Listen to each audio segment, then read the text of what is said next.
Well,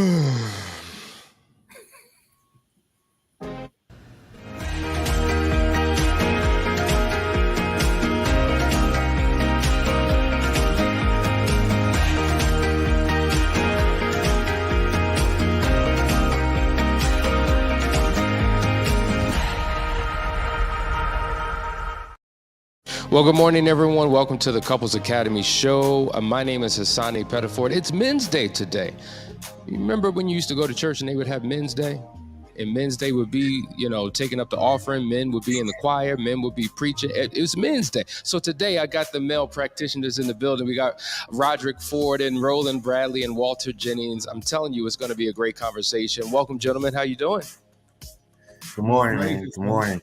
All right. Listen, it's Ask the Experts. So that means it's your opportunity to ask a question. So whatever your situation is, whatever your relational status is, you may be single, dating, in a committed courtship, engaged, married, separated, on the verge of divorce. Who knows? Whatever your situation is, come on into the building. Let's have a conversation. Make sure you take the time to like, share, and subscribe. Let the world know that we are on, so that we can get this conversation popping. All right. Listen, the last 2 days we've been having conversations about men, how men hurt too. And then we had a part 2 to that conversation. And I think it's an important conversation. So many men were resonating with what we were talking about, yet there were so many women who were in the chat like struggling. Right. Struggling online, offline. And so I want to get into a conversation. We're just going to get this started off. And then as you have questions, post them in the chat so that we can get to it. We were talking offline, and I want to start with you, Walter, about a recent comment you heard or struggle that you're having as it relates to these men's issues that we're bringing up.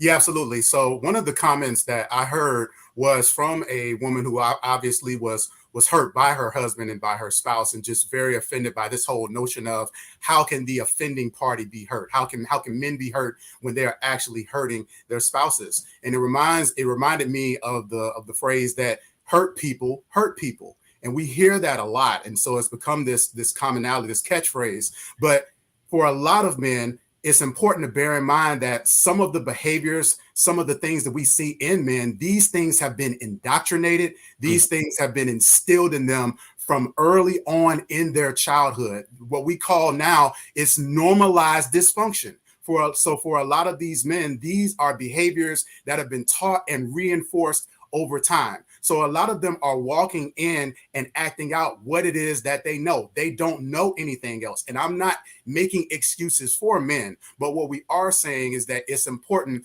to exercise patience in that process and to partner with your spouse in really understanding and digging with them. Where did these things come from? And even when it comes to our one-on-one men's coaching, that's one of the biggest challenges that I have is men really sticking to the work, understanding that this is not going to be a 1 week or 2 week process. It's not going to be a 3 or 4 session process, because we've got to go all the way, sometimes back in time, all the way back in childhood, to uproot some of the things that may have been planted that's allowing you to think it's okay to operate in the way that you've been behaving. Let me ask you a question, and then I want to bring the other brothers into the conversation. When it comes to doing that one-on-one work with men in particular, we do find that women are more interested in taking that deep dive journey, but men, it's more of a challenge. Now, in Foundry, we talk about these 4 securities: spiritual security, emotional, physical, and financial. And it seems like the physical and the financial focus more on the external aspect of one's manhood. Spiritual, internal is more internal. When you're working with men, and all of you can weigh in on this, where do you find their biggest struggle in those securities? Is it the spiritual, the emotional? Is it them not being able to tap into their inner selves? And I mean, what has been your experience with that? I'm gonna say the emotional, Hassani, and that's to Walter's point. That's where that tough exterior and those tough lessons growing up are deeply rooted. I mean, the whole saying about, men don't cry, or that's not how men act, or men don't show emotions. If you can imagine being I'm not going to say taught, but that being spoken into your spirit at a very early age, all the way up, now you're ingrained with that thought And because it's a thought, it's a thing. So you live up to that. And now it takes a lot of willingness, and it takes a lot of grinding to uproot that bad seed, allowing you to plant the new seed, and really talk about, how do I handle this new emotional experience? Because now most men, and it's not an absolute, but most men, when you uproot that toughness, that hardcoreness, they go to the other extreme. And now, because it's new ground, they're not, they don't know, how should I act, how should I feel, and they can't express it, so they go to the other extreme, and their softer side, I will say, and then now the spouse is concerned about that face that mask that they now are wearing. Wow, powerful point. Come on, Roland, weigh in. Yeah, and the other thing I find that is the spiritual and the emotional combined, because I don't know who I am in Christ. I don't know who I am spiritually. My emotional side, I don't want to be vulnerable, because to Rod's point, this hard exterior I have to uphold. If my wife sees me in that way, she's going to think that I'm soft. She's going to think that I'm not capable of being the man that she fell in love with. But we have to realize and understand we're living in a time now that we have to break so many generational cycles, so many generational curses. And in order to do that, we have to get comfortable being uncomfortable. And to do that, we have to step outside of ourselves to make sure that we can see ourselves for who we really are. And then we can see positive change. And I wanted to chime in on that really quick too, Hassani. When it comes to the spiritual aspect, that's actually one of the more tricky components, because most men will believe that because I was reared in church, because I've been going to church, oh, my spiritual house is in order. But the Bible talks about the fact that in the last days, men will have a form of godliness, but deny its power therein. Meaning that a lot of men have been going through the motions of spirituality, and they've been going to church, but they haven't necessarily had a communion relationship with God, as Roland mentioned. And so even when it comes to Foundry, it does a great job of digging into, why do you believe what you believe? What have you subscribed to? Have you been worshiping and following God, or have you been worshiping some men in church who did not give good godly examples and haven't been following the word of God, the Quran, or whatever it is that you believe?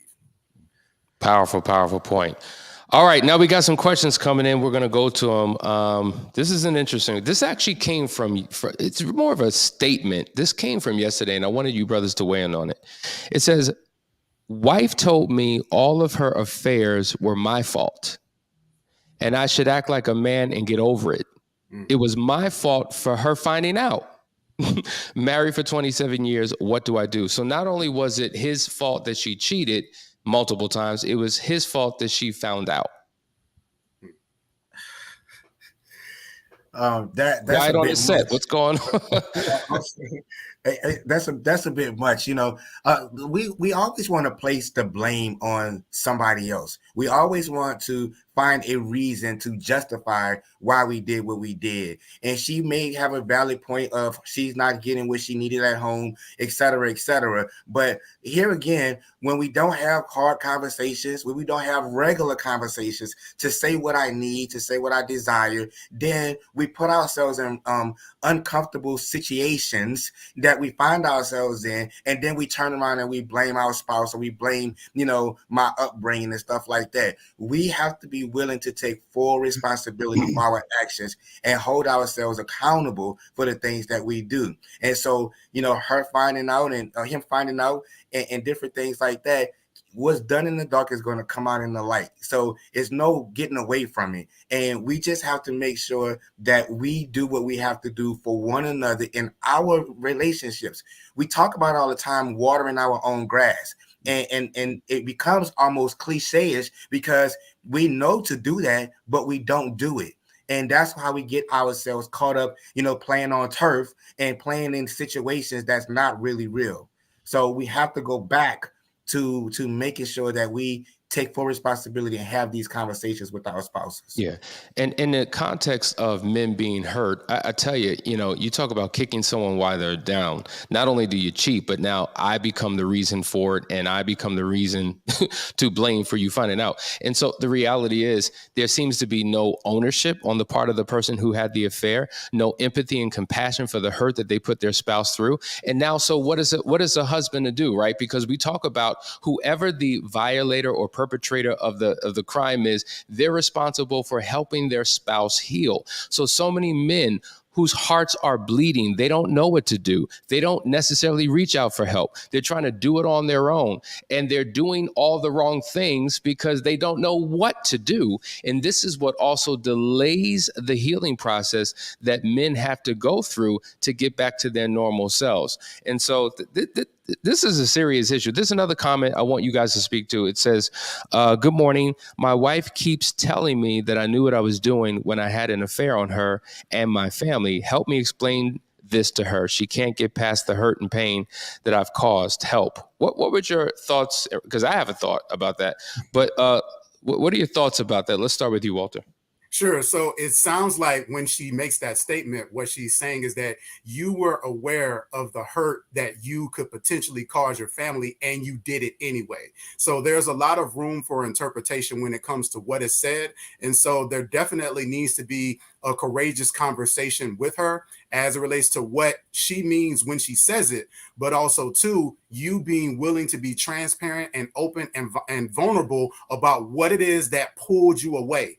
And often as men, we don't want to share that truth because we don't want to hurt our spouses any more than we already have. Newsflash, you've already hurt them. They're already down. So truth can only help with the healing. And so it's important in that process that you get a mediator, someone to help to mediate that conversation between the two of you all, so that you can have a really clear understanding of not only why you did what you did, but also her expectations for you. And so she can be clear about why you did what you did as well. And one interpretation of that question also could be a question of accountability.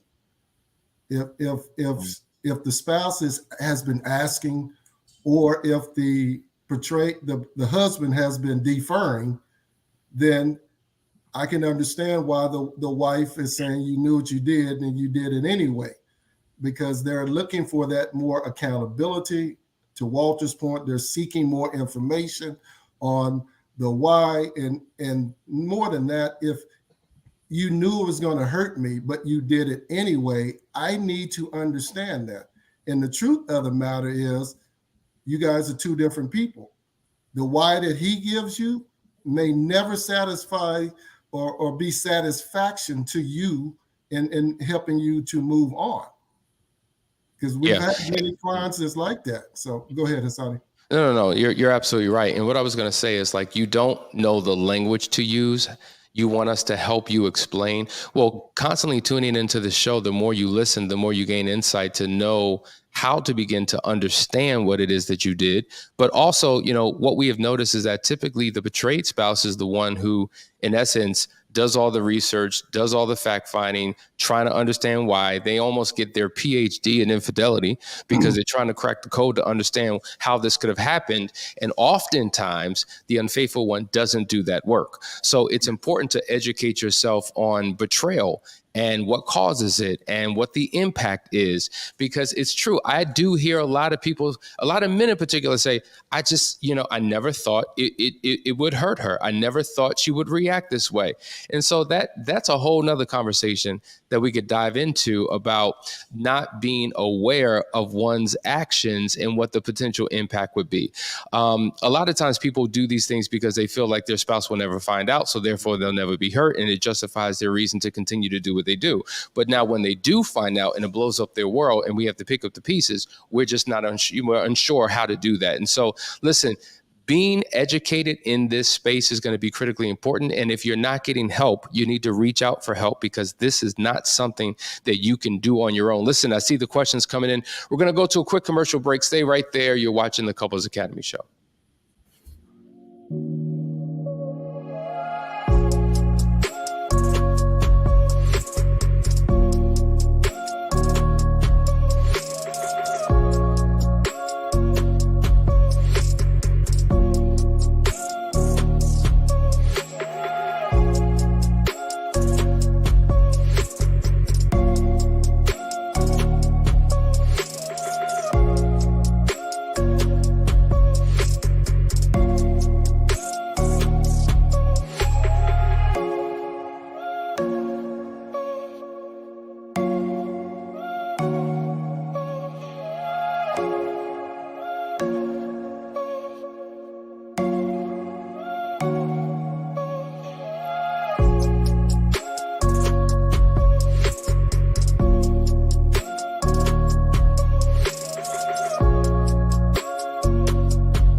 All right, guys, we're back. You're watching the Couples Academy show where this is Ask the Experts and we're answering your questions. So post them in here. We got a couple comments I definitely want to get to. Number one, Alan Young says, I don't even understand why I had an affair, so how can I explain it to her?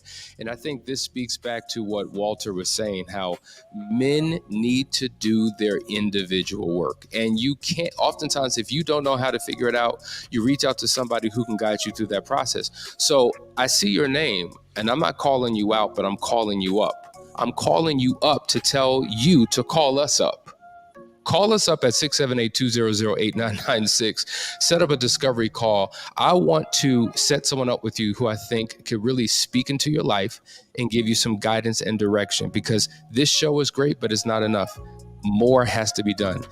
And let me tell you something. The men who do the most work are the men who have the best results and wind up becoming influencers of other men and now become a beacon of hope and an example to them of what to do. And you're looking at them on this screen right here, right now. All right, we want to get to another comment. This is from Righteous Dame. He says, it's a shame women don't care about our feelings. They act like we don't have any, even if we hurt them. He goes on to say, I was so hurt when I hurt my wife. I was stressing for a whole year until she found out. Then when she found out, it got real bad. And I'm hurting. I'm hurting care. I hurt her.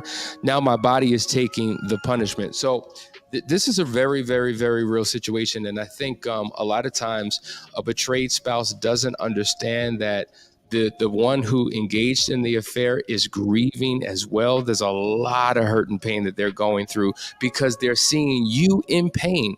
And so it makes them feel horrible. They're living with regret and all types of things. I mean, I'm sure I've seen men have physical breakdowns. You say your body's hurting, like literally how they've had to go to the hospital because their heart is not well. They're stressing out. They can't sleep. They can't function at work. It has a financial toll on the family. Like so much is happening, and this is why it's so important for men to get the help that they need. Who wants to speak to that? Yeah, I was going to say, Hassani, one of the important things that's overlooked when it comes to infidelity is that one of the primary things that it is self-betrayal, whether we recognize it or not. So no one gets away unscathed in an infidelity, even when your spouse doesn't find out, and you're harboring and you're living with this oftentimes this deadly unhealthy duality. You're moving in a way to where you have to operate one way in one area and you have to conduct and speak in another area. And for a lot of men, when you're younger, it's cool, it's fun, you got the energy and you got the time for it. But then the older that you get, the more responsibilities that you acquire and have, those things can really wear on you. And so to the gentleman that made that statement, absolutely, that it's not necessarily about your spouse not caring about your feelings. It's about you not caring and addressing your feelings and being really honest about how this is impacting you and doing the necessary work to address it, and then making sure that you're making yourself available to do the work in order to help heal your relationship and your family. Let's just pause right there, because you said something, and I don't want people to get lost in all those wonderful words. You said it's not just a betrayal to your spouse, but it's self-betrayal. I think, wow, that's powerful. That's worthy of an episode all within itself, because I don't think people really realize that. It's almost like, when we talk about lying, when you're lying to other people, is really because you're lying to yourself. And so that self-deception, that self-betrayal is a very real thing. And we're going to unpack that. And so I want that to just resonate and percolate in the minds of people. There's a comment here I want to go to. Actually, one of our brothers weighed in to that question as well. He says, you got to find out the real why in order to expect a betrayed spouse to hear and understand. Can't just be, I don't know situation where you grab a reason and just go with that because it sticks. That's a very powerful point. Because if it doesn't land, if it doesn't resonate, it's not going to work anyway. And then your spouse is going to feel like it's just an excuse, it's just a justification. And that's why that internal work is so necessary. I want to speak to this question here. It says, my husband and I have worked through our issues of infidelity in our marriage. Our adult children are having a hard time accepting our new and improved relationship. Do you offer family therapy? So the short answer to the question is yes. We have done that, but this is a very real thing. We actually have a couple right now going through the same exact situation. And so they have adult children. In this particular case, both of them have been unfaithful, but the children are siding with one parent over the other, and it's causing issues in the marriage. And so you have to understand, we say this all the time, when an affair occurs, you're not just having an affair on your spouse, but on the family as well. And there's a pain that those children face, even if they're adults. See, people think, oh, they're old enough, they'll figure it out, they'll deal with it. Well, no, children, if they are a child, meaning a son or daughter of someone who's gone through this, I don't care what the age, there's an impact. It lands differently if you're an adolescent versus a teenager versus a young adult versus a full-grown person, but it still has an impact. And so there's the pain that one feels because you did this to my mother or father, but then they carry the pain of their mother and father. And so it's a double whammy. And while you have gone through a recovery process, those children have not. So I would absolutely encourage you to reach out to us. We can be of excellent assistance to you in this matter. Anybody want to weigh in on that? I want to go back. Go ahead. Go ahead. I want to go back to Walter's thing. You know, I call them self-inflicted wounds when we do these things, and we don't realize when we do these self-inflicted wounds, it shows up in other areas. So to the point of, it's not just you're doing something for yourself and thinking you're getting away with it, but it's going to affect your family regardless to what age they are. And we have to understand that anytime we make a decision, every decision that we make has a consequence, whether it's good or bad. And if we keep that in front of us, the decisions that we make will be better decisions because we understand the consequence of those decisions. And so we have to understand, yes, our children are little children, are grown children, and now we put them in the position that they have to take sides or feel like they have to take sides. And even with your growth, even with you revitalizing your marriage, they don't understand the totality of what you have gone through. But then we have to have some grace to understand what we have put them through. And so there again, now it's all kind of work that's taking place because we made one decision that had a big consequence that we didn't think about. Roderick. Now, two things came to mind. Hurt people can't help hurt people. So it takes time for healing, number one. Number two, learning never stops. So there is a lesson that regardless of to Roland's point, regardless of the age of the children, there's a lesson that always can be taught. And I think the fact that the couple stayed together, went through a process, came out on the other side, and the children are having a challenge with it, that's an opportunity to strengthen that family bond by sitting down with them, talking to them, expressing, teaching them the lessons so that the children won't have to go through it. I mean, one of the things in Foundry that we all are well aware of is, who do you listen to? You know, you listen to people that's been where you've been and where you want to go. So in this dynamic, in the question that was asked, these children can now look to their parents and see the struggle, the challenge, the obstacle that they've overcome. And although hopefully the children won't go through the same obstacle of infidelity, they can relate it to another challenge or obstacle that they may face in their life. or facing now. Yeah, powerful point. Here's another comment. My husband and I are currently separated. He was a serial cheater and I would not take it anymore. He's upset that our family is separated and his behavior has gotten worse. Why is he not changing? Walter. Sure. So the simple short answer is that the work that it takes in order for him to restore the family, he may deem that as entirely too much. Often, especially with men, what we see is that it is easier to just, I failed at this marriage, I failed at this relationship, I failed at this marriage, this family. I can just throw it away, for lack of a better term, and start over. And we see that thought mentality a lot of times with men. And so that could be what is happening. It could be a situation where he feels as though, to be perfectly honest, in doing the work within himself to dig into where a lot of this behavior is coming from, he may not even know where to start. And that's where, again, reaching out to Couples Academy is so important, because when you're in these situations, you cannot do it by yourself. You got yourself into this situation, and if you could get yourself out of it by yourself, you would have already. But it's so important to make sure that, as Rod mentioned, that you're getting with individuals who have what you want and have been where you have been. And that is the epitome of the practitioners and the individuals that you are going to connect with here at Couples Academy. We are not just learn experts when it comes to infidelity recovery. We are individuals that have been where you have been, and we can tell you that there is hope and there's a pathway to the other side,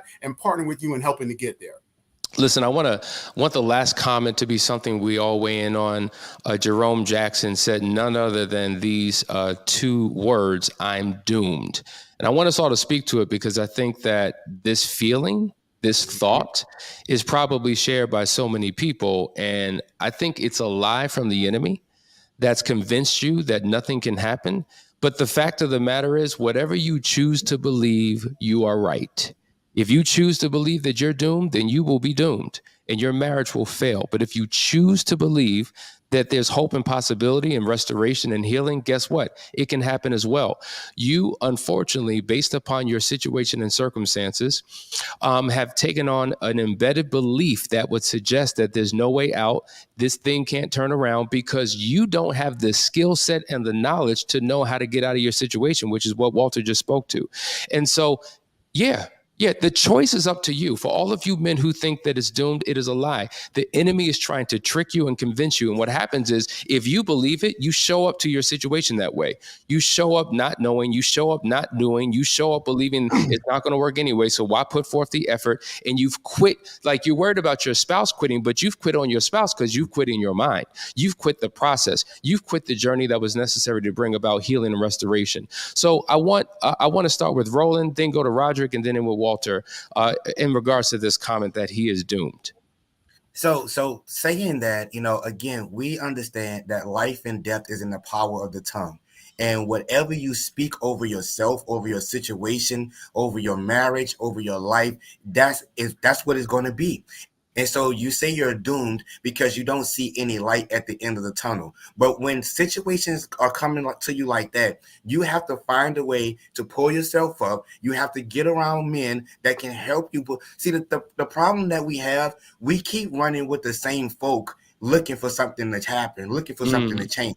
And sometimes we have to get outside of our environment and tap into other men, tap into other programs, tap into other situations that are going to expose us, hold us accountable, but call us up. And so you're saying you're doomed. That's not your final destination. Your final destination is where you desire to be. And doom is not it. And I can tell you right now, none of us on here are going to accept the fact that you're saying that you're doomed, because you're not. Once you get the information, it is your responsibility to take action and apply the information that is given. Powerful point, Roderick. There's a law called the law of attraction. And the law of attraction says, if I speak the words, whatever I speak, I'm attracting the process to that word that I spoke. So we've already dealt with, don't say the word, I'm doomed. So let's talk about, what do I say? Instead of saying I'm doomed, say I'm healed. Instead of saying I'm doomed, say I'm successful, I found a way. I'm willing to go through a process. I'm willing to make a change. You know, speak life into yourself when nobody else speaks life into you. Because you can only control what you can control, which is your mind, your thoughts, and the words that come out of your mouth. Boom. Love it. Walter, bring us home. Yeah, I'm glad, Hassani, you highlighted that comment, because as soon as I saw it, I immediately not only resonated with it, but I know that a lot of men resonate with that thought. And Jerome, I want to first of all commend you for putting a voice to it. Because what is happening is that with a lot of men, we are walking around with these negative thoughts. We're walking around with these things. We can't share them with anyone. We're afraid that if people knew exactly how they would felt, they would emasculate us. They would see us as less than. So first of all, I want to say thank you for your courage and bravery in expressing that. Now, to Rod's point, what I want to challenge you to say is, now your next statement is, I need help. That's your next statement. And what you are speaking are some of the hardest things for men to express. Saying that I don't think that there's hope. I don't think that I can turn this thing around. I can't do it on my own. Now, the next hardest thing, by saying that you don't know or I'm doomed, is I need help. Love it. Listen, so that's a call up. So to you, Jerome, and I believe the brother's name was Alan, I'm expecting to hear from them, both of you today, because your decision to put in that work can save a marriage, can save a family, can save a generation that's relying upon your decision. So listen, guys, you've been watching Ask the Experts. I hope you got something out of today's conversation. We've been talking for the last 3 days to the men, and I want you to replay the tape, listen to it, let it get into your soul, let it get into your spirit, so that change and transformation can take place. Other than that, have an amazing weekend, and we will see you on Monday for another great episode. Take care.